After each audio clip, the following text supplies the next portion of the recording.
साथियों, जय भीम, जय भारत, जय संविधान। एक महत्वपूर्ण विषय को लेके मैं आपके बीच आया हूं।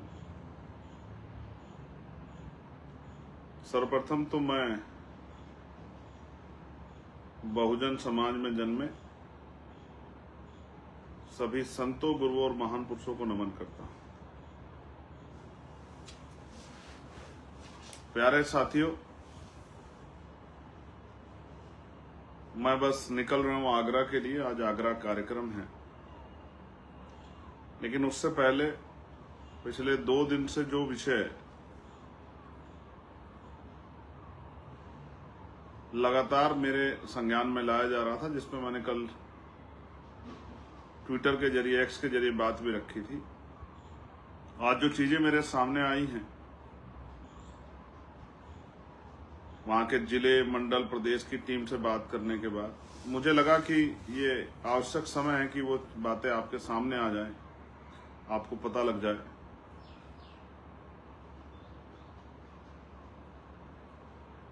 और ये एक सोचने का भी विषय है, जिस पे आप मेरी बात खत्म होने के बाद गहराई से सोच लेना। प्यारे साथियों, अभी कुछ दिन पहले हम लोगों ने बाबू जगजीवन राम की जयंती, राष्ट्रपिता ज्योतिबा फूले जी की जयंती, मान्यवर बीपी मंडल जी की पुण्यतिथि और भारत रत्न डॉक्टर बाबा साहब अम्बेडकर की जयंती का कार्यक्रम किया। सभी दलों ने कोशिश की कार्यक्रम करने की, ये दिखाने की कि वो बाबा साहब को मानते हैं, बाबा साहब के अनुयायी हैं। और उत्तर प्रदेश सरकार ने भी एक बड़ी कोशिश की कि ये दिखाने की कि वो बाबा साहब अम्बेडकर के अनुयायी हैं। लेकिन इसी बीच में लखीमपुर खीरी में जो घटना घटी, वो बड़ी चिंताजनक है। आप जानते हैं कि मैं संविधानवादी, मानवतावादी, अम्बेडकरवादी व्यक्ति हूं, अर्जकवादी व्यक्ति हूं, और इस आधार पे, वैचारिक आधार पे, मैं हिंसा का कतई समर्थन नहीं करता। लेकिन किसी भी हिंसा के पीछे, किसी भी घटना के पीछे अगर कोई बहुत महत्वपूर्ण असंतोष हो, तभी कोई घटना घटती। जो लखीमपुर खीरी में हुआ, जैसा मुझे बताया गया कि पिछले 15, 16, 17 साल से एक जमीन को लेके विवाद जारी है, और बाबा साहब अम्बेडकर को मानने वाले लोगों ने एक जमीन, जो सरकारी जमीन है, उस पे बाबा साहब अम्बेडकर की प्रतिमा रखने की बात उनकी तरफ से होती हुई दिखाई दी। और मैं भी 2 दिन से उस घटना को वॉच कर रहा हूं, क्योंकि मैं तत्कालिक किसी चीज पर रिएक्शन नहीं देता। पहले चीजों को जानता हूं, समझता हूं, परखता हूं, कसौटी पे ले जाता हूं, उसके बाद अपनी बात रखता हूं। ना एकदम से मैं कहीं जाता भी नहीं हूं। हालांकि मेरे चाहने वालों को और जो जिनके दिमाग में मैं हर समय रहता हूं, उनको बड़ी चिंता होती है कि मैं वहां नहीं गया, मैं वहां नहीं गया, मैं वहां नहीं गया। मैं वहां जाता हूं जहां प्रशासन, पुलिस, सरकार कमजोरों का दमन करती है या अपराधियों के पक्ष में खड़ी जाती है। मैं वहां जाता हूं जहां अन्याय होता हुआ दिख रहा होता, अन्याय हो रहा होता, और लोग उम्मीद करते हैं कि हमें न्याय मिले। तो लखीमपुर खीरी में जो घटना हुई, मैं उसका समर्थन नहीं करता। किसी भी तरह की हिंसा नहीं होनी चाहिए। लेकिन जो मुझे बताया गया कि अगर ऐसा कोई विवाद था, तो प्रशासन ने, उनकी LIU, इनकी इंटेलिजेंस कहा थी, उस घटना को पहले क्यों नहीं संभाला गया, उस विवाद को पहले क्यों नहीं खत्म किया गया, उसको रिजोल्व क्यों नहीं किया गया। कहीं भी कोई विवाद होता है तो पुलिस प्रशासन उस पर पैनी नजर रखती है, एडमिनिस्ट्रेशन पे पैनी नजर रखता है, लोकल इंटेलिजेंस जो है LIU के जरिए हम पे रिपोर्ट होती, तो हमारी तैयारी क्या होती है। विवाद के बाद जिस तरह से जो वीडियो मेरे सामने अब आई, जिसका मैं इंतजार कर रहा, जिस तरह बाबा साहब अम्बेडकर की मूर्ति, भारत के प्रथम कानून मंत्री और भारतीय संविधान के निर्माता, जिनको नाम प्राइम मिनिस्टर भी, उपराष्ट्रपति जी नमन अभी कर रहे थे, देश के राष्ट्रपति जी भी और तमाम प्रदेशों के मुख्यमंत्री, उप मुख्यमंत्री भी नमन कर रहे थे, सारे अधिकारी कर्मचारी नमन कर रहे थे। उन बाबा साहब की प्रतिमा को जिस तरह से पुलिस उठा के ले जा रही, और लोकल जो लोग हैं, जो काम एडमिनिस्ट्रेशन का है, अगर कहीं किसी ने मूर्ति रख दी है तो उसको सहसम्मान हटाकर और रिक्त करके, और जब तक सामंजस्य न बन जाए तब तक जो वो स्थान जो रिक्त कर ले उसको अपने कब्जे में ले, ये पुलिस की जिम्मेदारी एडमिनिस्ट्रेशन के सहयोग से।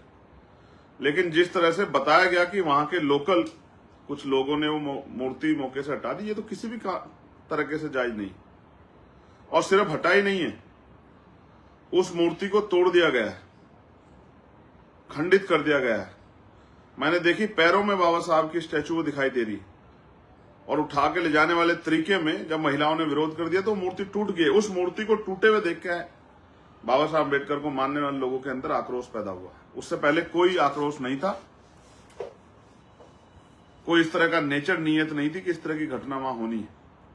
जैसा मुझे प्रत्यक्षदर्शी द्वारा बताया गया कि जब वो बाबा साहब की मूर्तियां वहां से जो विवादित लोग थे वो ले जा रहे थे, और उन्होंने उस मूर्ति को घेर के तोड़ दिया। उस टूटी हुई मूर्ति को देख के जो उस समय तत्कालिक महिलाएं थी उनको बड़ा गुस्सा आया, उन्होंने उसका विरोध किया, हाथापाई भी हुई।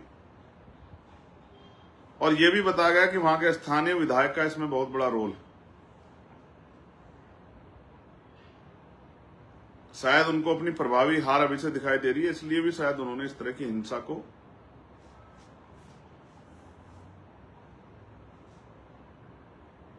स्वरूप दिया है,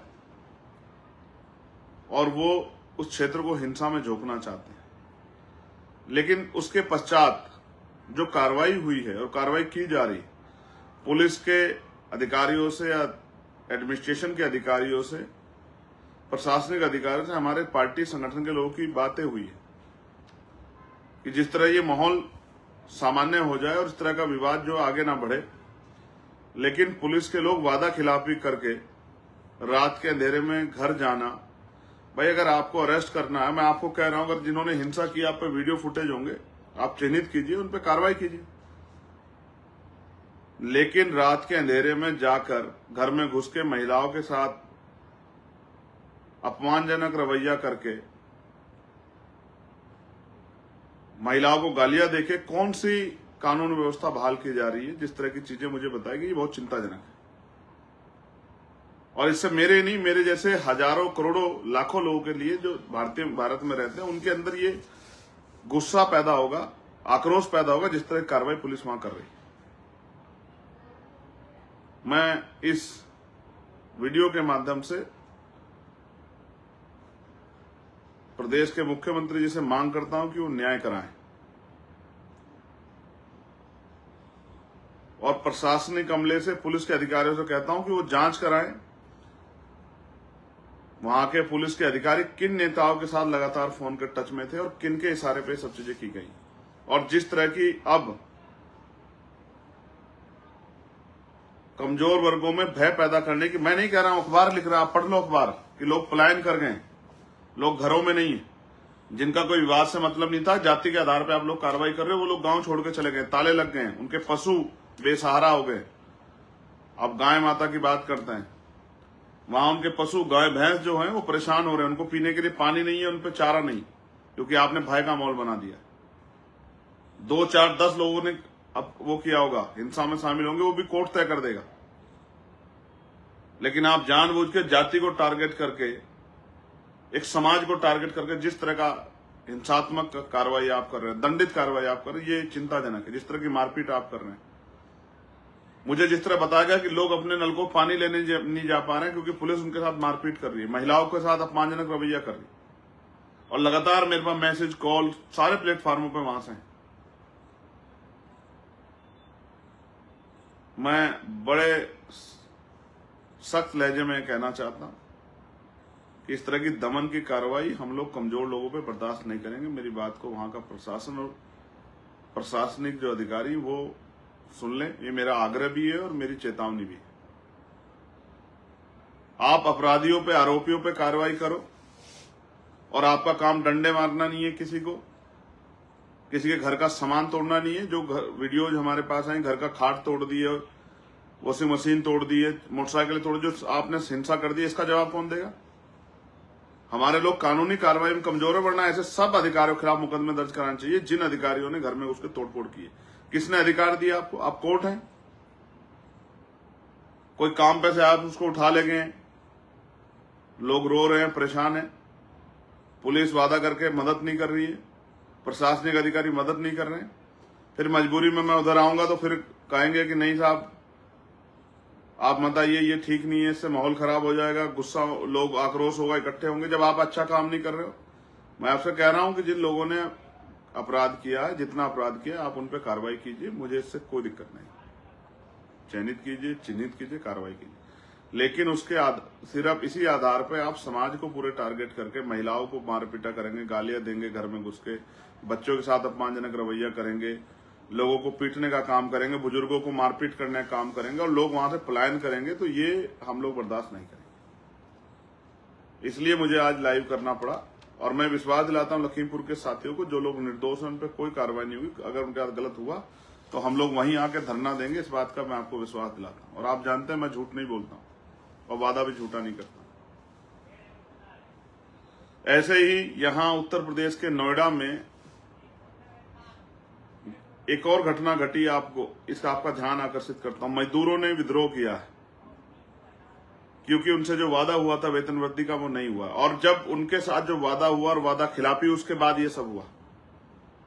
और फिर मैंने जो कल जो वीडियो देखी, डरावनी थी कि बेटियों को पीटा जा रहा है, जेंट्स पुलिस जो है, मेल पुलिस के जवान थप्पड़ मार रहे हैं, लाठी मार रहे हैं, लात मार रहे हैं। ये उत्तर प्रदेश है, ये मुख्यमंत्री जी आपकी कानून व्यवस्था है, ये है बेटियों के साथ का सम्मान, यही है नारी वंदन जो आप लेके आए हैं, केंद्र की सरकार आपकी। इस तरह महिलाओं का आपके पुलिस के लोग, वीडियो में आप पे नहीं पहुंची तो आप मंगा लो अपने अधिकारियों से, किस तरह सरेआम लात मारी जा रही है बेटियों को, जेंट्स पुलिस, मेल पुलिस द्वारा डंडे मारे जा रहे हैं, थप्पड़ मारे जा रहे हैं, मुक्के मारे जा रहे हैं। ये है कानून व्यवस्था, ये है आपका अपराध रोकने का तरीका। अपराधियों को तो रोक नहीं पाते, अपराधियों का आप सरेंडर कर जाते हो, लेकिन इस तरह की हिंसा की जा रही है। निर्दोष लोगों को जेल भेज दिया है, जिन परिवारों को, दूसरे प्रदेशों के परिवार के लोग जो यहां काम कर रहे थे, किसी का बेटा, किसी की बेटी, उनको आपने जेल में भेज दिया है। वो आपको आई कार्ड दिखाते रहे कि साहब हमारा तो कोई दोष नहीं, हम तो आज काम पे आए, लेकिन आपने, क्योंकि आपको खाना पूर्ति करनी है, संख्या बढ़ानी है, आपने जेल भेज दिया है। उन परिवारों को क्या बीत रही होगी? मैं अपनी पार्टी के लोगों से कहूंगा, नोएडा के जो हमारे सीनियर लोग हैं, कि वो लोग जिम्मेदारी उठाएं और ऐसे जो निर्दोष लोग जिनको जेल भेज दिया गया है उनसे मिलें और उनकी बेल कराने का काम करें, और जो पुलिस दंडात्मक कार्रवाई कर रही है, हिंसात्मक, उसको भी रोक लगाने का काम करें। और वहां भी जो प्रशासनिक और पुलिस के अधिकारी जिनकी लापरवाही से लखीमपुर की घटना घटी, क्योंकि लिखा गया अखबार ने, अगर पुलिस समझदार दिखाती तो नहीं होता। जब लोगों की संख्या जाती, आक्रोश जाता, तो कुछ देर इंतजार करके पुलिस की संख्या बढ़ा सकते थे, लेकिन जानबूझ के किसी नेता के, किसी विधायक के इशारे पे ये सब बवाल कराने के लिए जानबूझ के तत्कालिक कार्रवाई की गई, जिससे कि ये सब चीजें, ये अन्याय हम लोग बर्दाश्त नहीं करेंगे। मैं आग्रह कर रहा हूं प्रशासनिक अधिकारी, पुलिस के अधिकारी, वरिष्ठ जो है, जो लखनऊ में बैठे हैं, कि इस घटना का संज्ञान ले और आरोपी अधिकारियों पर कार्रवाई करें जिनकी वजह से यह घटना घटी है, जिससे हमारे प्रदेश का, और अगर वो ऐसा नहीं करते हैं और ये दमन कार्रवाई जारी रखते तो फिर वहां एक मजबूत आंदोलन होगा। मैं आपका इस बात को भरोसा दिलाता हूं। मैं वहां के साथियों को कहूंगा वो डरे ना, निराश ना हो। अन्याय होगा तो अन्याय के खिलाफ लड़ाई लड़ी जाएगी, लेकिन हिंसा ना करें, कानून को अपने हाथ में ना लें और संवैधानिक दायरे में ही कोई आंदोलन कार्यक्रम करें, ये भी समझदारी सब लोगों को दिखानी चाहिए। आपने मुझे सुना, धन्यवाद। आप सबके लिए मंगल कामना है, लेकिन अन्याय बर्दाश्त नहीं किया जाएगा, इस बात को बताने के लिए मैं आपके बीच था। धन्यवाद। जय भीम, जय भारत, जय मंडल, जय जोहार, जय संविधान, जय लोकतंत्र, जय विज्ञान, जय जवान, जय किसान।